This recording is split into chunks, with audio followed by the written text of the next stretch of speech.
রোববার বাংলাদেশে অনুষ্ঠিত দ্বাদশ জাতীয় সংসদ নির্বাচনের ভোটের হার নিয়ে বিশেষ প্রতিবেদন প্রকাশ করেছে মধ্যপ্রাচ্য ভিত্তিক প্রভাবশালী সংবাদ মাধ্যম আল জাজিরা। ভোট কেন্দ্রে নৌকার পোলিং এজেন্ট ছাড়া অন্য কারো এজেন্ট দেখতে পাননি প্রধান নির্বাচন কমিশনার সিইসি কাজী হাবিবুল আউয়াল। আচ্ছা ঠিক আছে, কতটা মারছেন? 3টার সময় যদি 27% হয়, সারাদিনে 27% হঠাৎ করে একেবারে জাম্প মেরে 13% আপ হয়ে গেছে। আমি কোনো চ্যালেঞ্জ করতে চাই না, কারণ ইলেকশন কমিশন যেটা দিবে সেটাই রেকর্ডে চলে যাবে। 7 জানুয়ারির নির্বাচনকে বিতর্কিত ভোট বলল বিবিসি। প্রিয় দর্শকবৃন্দু, কি বললেন প্রধান নির্বাচন কমিশনার কাজী হাবিবুল আউয়াল? পোলিং এজেন্টে নৌকার এজেন্ট ছাড়া অন্য কোনো প্রার্থীর এজেন্ট না থাকায় নির্বাচনটি সুষ্ঠু হয়নি। প্রিয় দর্শক, এই ভিডিওতে আপনারা আরও দেখতে পাবেন যে বাংলাদেশে যে দ্বাদশ সংসদ নির্বাচন হয়েছে সেই নির্বাচনে খুব কম পার্সেন্ট ভোট সংগ্রহ করার কারণে নির্বাচনটি বাতিল হতে চলেছে। প্রিয় দর্শক, ভিডিওটি অত্যন্ত গুরুত্বপূর্ণ। আল জাজিরার যে রিপোর্ট করা হয়েছে বাংলাদেশের নির্বাচন নিয়ে, সেটিও এই ভিডিওতে দেখতে পাবেন। প্রিয় দর্শক, না টেনে সম্পূর্ণ ভিডিওটি দেখুন। চ্যানেল নতুন হলে সাবস্ক্রাইব করে পাশে থাকা বেল বাটনটি অন করে একটি লাইক দিয়ে দেখতে থাকুন সম্পূর্ণ ভিডিওটি। রোববার বাংলাদেশে অনুষ্ঠিত দ্বাদশ জাতীয় সংসদ নির্বাচনের ভোটের হার নিয়ে বিশেষ প্রতিবেদন প্রকাশ করেছে মধ্যপ্রাচ্য ভিত্তিক প্রভাবশালী সংবাদ মাধ্যম Al Jazeera. Sheikh Hasina wins fifth term in Bangladesh amid turnout controversy শীর্ষক রিপোর্টটি লিখেছেন সাংবাদিক ফয়সাল মাহমুদ। আল জাজিরার খবরে বলা হয়েছে, ভোটাভুটির বিতর্কের মধ্যে পঞ্চম মেয়াদে জয় পেয়েছেন বাংলাদেশের প্রধানমন্ত্রী শেখ হাসিনা।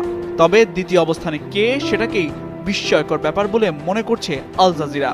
নির্বাচন কমিশনার হিসেবে নির্বাচনের প্রধানমন্ত্রী শেখ হাসিনার দল আওয়ামী লীগ ইউসিএসআই ইউনিভার্সিটি বাংলাদেশ ব্রাঞ্চ ক্যাম্পাসে ব্যাচেলার্স ও মাস্টার্স প্রোগ্রামে ভর্তি চলছে। বিস্তারিত জানতে ভিজিট করুন। বিজয়ী হয়েছে 222টি আসনে। রাজনৈতিক দলের পরিবর্তে স্বতন্ত্র প্রার্থীরা নিশ্চিত করেছেন 63টি আসন, যা সংসদে বিরোধী দল পাওয়ার ক্ষেত্রে সমস্যা বলে মনে করছে আল জাজিরা।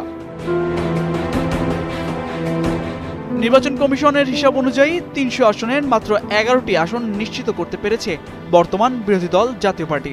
অধিকাংশ স্বতন্ত্র প্রার্থীর দলীয় মনোনয়ন দেয়নি আওয়ামী লীগ। কিন্তু নির্বাচনকে বিশ্বের সামনে প্রতিযোগিতামূলক দেখানোর জন্য পরে তাদেরকে ডামি প্রার্থী হিসেবে দাঁড়ানোর জন্য নির্দেশনা দেয়া হয়। এই নির্বাচন আগে থেকেই বর্জন করে বাংলাদেশ জাতীয়তাবাদী দল বিএনপি। তারা আওয়ামী লীগের প্রধান রাজনৈতিক বিরোধী পক্ষ। শেখ হাসিনার প্রশাসনের পরিবর্তে একটি নির্দলীয় ব্যবস্থার অধীনে নির্বাচন করার দাবি করে আসছে বিএনপি। আল জাজিরার খবরে আরো বলা হয়েছে, রোববার ভোট শেষ হওয়ার 1 ঘন্টা আগে নির্বাচন কমিশনার জানিয়েছিলেন 7 ঘন্টায় ভোট পড়েছে প্রায় 27 ভাগ। ভোট শেষে জানায় মোট 40 ভাগ ভোট পড়েছে। শেষের 1 ঘন্টায় 13% ভোট পড়ার বিষয়টি নিয়ে আল জাজিরার সংবাদে নেতিবাচক মন্তব্য করা হয়েছে। অন্যদিকে শতকরা 28 ভাগ ভোটকেই বেশি বলে অভিহিত করেছেন বিএনপি নেতারা। তারা বলছেন, সারাদিন দেশ জুড়ে বেশিরভাগ ভোট কেন্দ্র ছিল ফাঁকা। বিরোধী দল আগেই 48 ঘন্টার হরতাল আহ্বান করে। শনিবার সকাল থেকে শুরু হয় এই হরতাল। মনে করা হয় এর ফলে ভোটার উপস্থিতি কমে যেতে পারে। নির্বাচনের পরে সাংবাদিকদের ব্রিফ করেছেন বিএনপির সিনিয়র নেতা আব্দুল মঈন খান। তিনি বলেছেন, মিডিয়া ও সামাজিক যোগাযোগ মাধ্যমগুলোতে যেসব ছবি ও ফুটেজ শেয়ার হয়েছে তাতে আপনি দেখতে পাবেন ভোট কেন্দ্রের সামনে কুকুর দাঁড়িয়ে আছে, শুয়ে আছে, অথবা পুলিশ এবং আওয়ামী লীগের 2-4 জন নেতাকর্মীর পাশাপাশি রোদ পোহাচ্ছে, কিন্তু সেখানে কোনো ভোটার ছিল না। তিনি বলেন, নির্বাচন বর্জনের ডাকে সাড়া দিয়েছে জনগণ। নির্বাচনকে লাল কার্ড দেখিয়ে দিয়েছে তারা।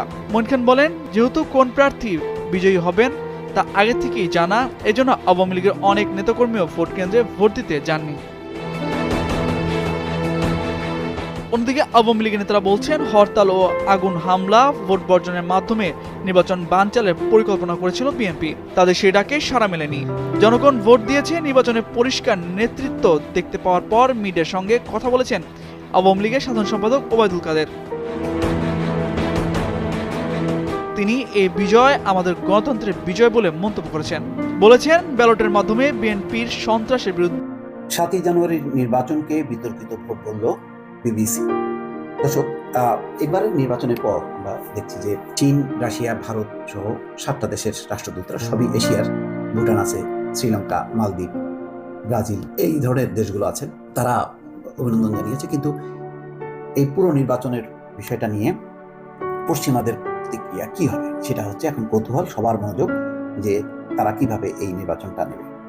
তো এর মধ্যেই বিবিসি নিশ্চয়ই পশ্চিমা গণমাধ্যম এবং তাদেরকে প্রতিনিধিত্ব করে, তো তাদের একটা শিরোনাম দেখে বোঝা যায় যে পশ্চিমারা কি সিদ্ধান্ত নিতে পারে।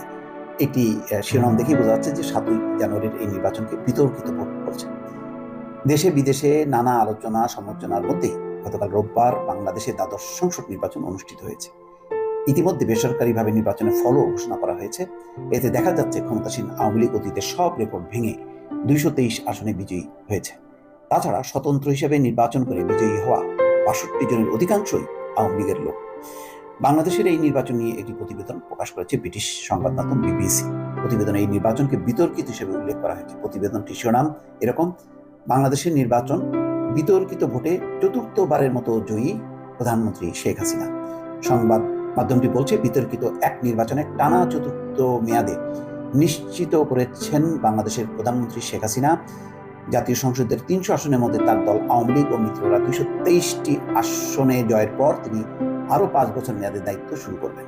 প্রধান বিরোধী দল বিএনপি নির্বাচন বর্জন করায় শেখ হাসিনার দল ও মিত্ররা বাকি আসনগুলোতে যথারীতি বিজয়ী হবেন বলে আশা করা হচ্ছে।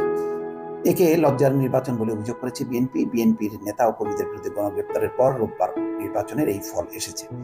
সরকারি হিসাব বলছে কম ভোটার ভোট দিয়েছেন, এ সংখ্যা শতকরা প্রায় 40 ভাগ। তবে সমালোচকরা বলছেন এই সংখ্যা বাড়িয়ে বলা হয়ে থাকতে পারে। তুলনামূলকভাবে 2018 সালে গত নির্বাচনে ভোট পড়েছিল শতকরা 80 ভাগের বেশি। এবার নির্বাচনে স্বতন্ত্র প্রার্থীরা জিতেছেন 45টি আসনে, শেষ পর্যন্ত 62 আসন স্বতন্ত্র পেয়েছে আর কি। এবং জাতীয় পার্টি জিতেছে 8টি। আসলে সম্মানিত দর্শক মণ্ডলী, সম্পূর্ণ ভিডিওটি দেখলেন। ভিডিও সম্পর্কে আপনার মূল্যবান মতামতটি অবশ্যই আমাদেরকে কমেন্ট করে জানিয়ে দেবেন। প্রধান নির্বাচন কমিশনার কাজী হাবিবুল আওয়াল যখন ভোট দিতে গিয়েছেন তখন সেখানে তিনি নৌকার পোলিং এজেন্ট ছাড়া অন্য কাউকে দেখতে না পেয়ে তার ভোট দিয়ে চলে এসেছেন এবং সেটি আবার সাংবাদিকদের সামনে প্রকাশ করেছেন। এতেই বোঝা যাচ্ছে যে জাতীয় দ্বাদশ সংসদ নির্বাচন যেটি গতকালকে 7 জানুয়ারি অনুষ্ঠিত হয়েছে সেটি কতটা স্বচ্ছ অংশগ্রহণমূলক তার প্রমাণ পাওয়া যায় কাজী হাবিবুল আওয়াল প্রধান নির্বাচন কমিশনারের বক্তব্যের মাধ্যমে। তাই এই নির্বাচনটি যে গ্রহণযোগ্য হবে না সেটাই স্বাভাবিক। অন্যদিকে বিবিসিতে বলা হচ্ছে যে বর্তমান বাংলাদেশ যে জাতীয় সংসদ নির্বাচন অনুষ্ঠিত হয়েছে সেখানে ভোটারদের হারের সংখ্যা একেবারে নগণ্য, যেটিকে নির্বাচন গ্রহণযোগ্য নির্বাচন হিসেবে বলা যায় না। অন্যদিকে জাতীয় পার্টির কাঁধে ভর করে বর্তমান সরকার নির্বাচনে গিয়েছিল, সেই জাতীয় পার্টির গ্রহণযোগ্য নির্বাচন হয়নি বলে দাবি করছে এবং বলছে সব জায়গাতে নৌকার প্রার্থীরা জোর করে আগের দিনই ভোট নিয়ে নিয়েছে। অন্যদিকে আমরা এই ভিডিওতে আরও দেখতে পেলাম যে প্রকাশ্যে নৌকায় সিল মারছে নৌকার সমর্থকরা। তাহলে যেখানে প্রকাশ্যে নৌকার সিল মারেছে সেখানে নির্বাচনটি কতটা সুষ্ঠু এবং অংশগ্রহণমূলক হয়েছে সেটি আপনারা মন্তব্যের মাধ্যমে জানিয়ে দেবেন। প্রিয় দর্শক, সব ধরনের আপডেট নিউজ পেতে অবশ্যই চ্যানেলটাকে সাবস্ক্রাইব করে পাশে থাকবেন। এখনকার মতো বিদায় নিচ্ছি। কথা হচ্ছে পরবর্তী ভিডিওতে। সেই পর্যন্ত সকলেই ভালো থাকবেন, সুস্থ থাকবেন। আল্লাহ।